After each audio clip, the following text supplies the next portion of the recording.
Monaco is an anomaly. Visually, it is a Mediterranean paradise, defined by superyachts, the roar of Formula One engines, and the glowing chandeliers of the Monte Carlo casino. But to the global financial elite, it is not just a sovereign microstate. It is a highly engineered two-square-kilometer financial vault. While the public sees a playground for the rich, analysts view Monaco as one of the world's most concentrated epicenters of wealth preservation.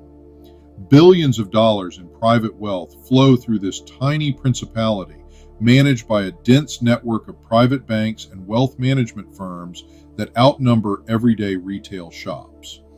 This is the side of Monaco that rarely appears on travel brochures. It is a story of complex legal frameworks, towering real estate acting as concrete bank accounts, and an ongoing, high-stakes battle with global financial watchdogs. To understand Monaco, you must look past the yachts and examine the ledger. The true scale of capital anchored here is staggering, quietly shielded behind the polished veneer of the French Riviera. It is a system built not by accident, but through decades of meticulous legislative design. To understand how Monaco became a global vault, you have to understand its tax code. Since 1869, the Principality has levied no personal income tax, no wealth tax, and no capital gains tax on its residents. But becoming a resident requires proving substantial financial means, usually a bank deposit of at least 500,000 euros, securing local accommodation, and passing strict background checks. Historically, the system relied heavily on corporate vehicles, shell companies, and family offices. Wealthy individuals from high-tax jurisdictions could utilize offshore structures to route their capital into Monaco's tax-free environment. This practice, termed tax optimization, has allowed a staggering percentage of global elite wealth to bypass the tax systems of the nations where that wealth was originally generated. It is crucial to differentiate between tax evasion, which is illegal, and tax optimization, which operates within the boundaries of the law by exploiting differing international tax treaties. Monaco built its financial empire on the latter, becoming a legal clearinghouse for international fortunes. By offering extreme financial confidentiality, Monaco attracted capital seeking absolute privacy, shielding assets from tax authorities, business partners, civil litigation, and public scrutiny. For decades, Monaco was effectively a black box. The Principality hosted hundreds of wealth management firms explicitly designed to structure this capital efficiently, transferring profits from operating companies abroad into Monegasque holding accounts. There is one notable exception to this zero-tax rule: French citizens. Under a bilateral agreement signed in 1963, following a diplomatic standoff with Charles de Gaulle, French nationals residing in Monaco remain subject to French income taxes.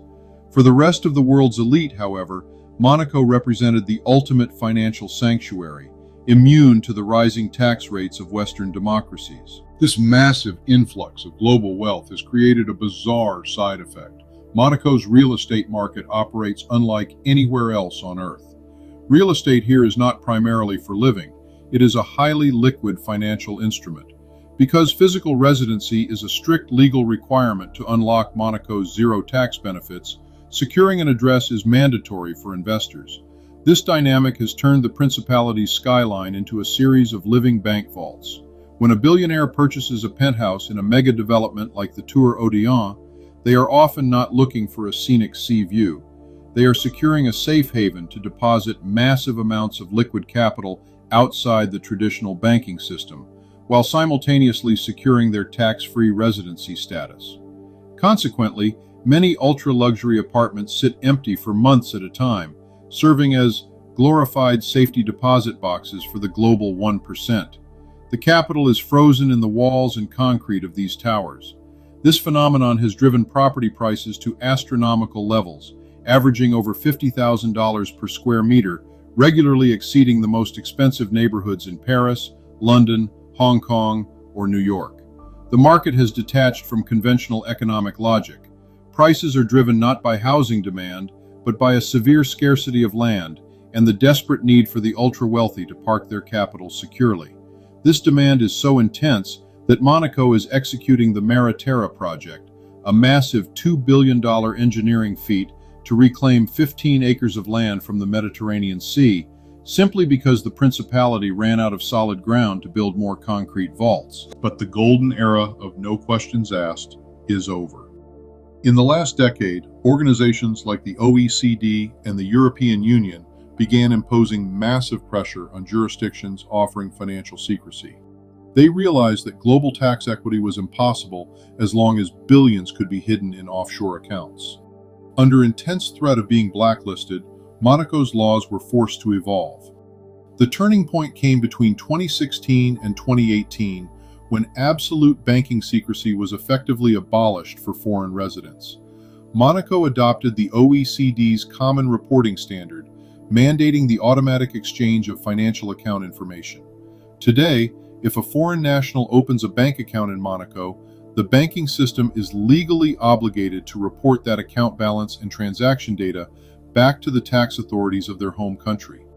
This compulsory transparency exposed vulnerabilities in the system. To clean up its financial ecosystem and meet global standards, Monaco empowered SICCFIN, its financial intelligence unit, and implemented strict Know Your Customer anti-money laundering protocols. Yet, despite these efforts, international watchdogs felt it was not enough. In a massive blow to the Principality's prestige, the Financial Action Task Force officially placed Monaco on its gray list for strategic deficiencies in combating money laundering. Following the latest FATF plenary in June 2026, Monaco remains on this gray list. The Principality is under increased global monitoring, forced to commit to a rigorous action plan involving increased international cooperation, effective sanctions for financial breaches, and seizing criminal assets abroad. Today, Monaco finds itself in a precarious transition phase. It is actively fighting to remove itself from the FATF gray list by showing a sustained increase in outbound intelligence requests and strict regulatory enforcement. At the same time, it faces the looming threat of continuous regulatory scrutiny from the European Union.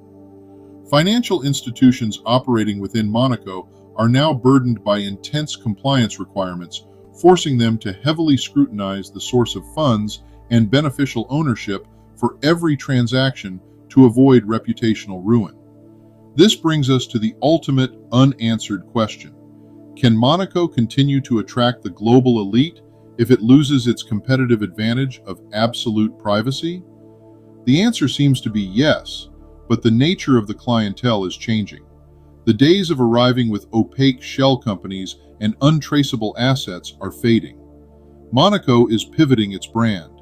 It is no longer selling secrecy, it is selling exclusivity, physical security, and hyper-compliance. By forcing out illicit funds, Monaco aims to become a white-list tax jurisdiction, a place where the wealth is audited, verified, and entirely legitimate in the eyes of the international community. For the modern billionaire, as long as the personal income tax remains at zero, the administrative headache of compliance is a small price to pay. Monaco is a masterclass in adaptation. It is transformed from a secretive vault into a highly regulated, exclusive fortress. But as global financial regulations continue to tighten, this two-square-kilometer financial engine will remain under a microscope, balancing on the tightrope between international transparency and the relentless desire of the elite to protect their fortunes.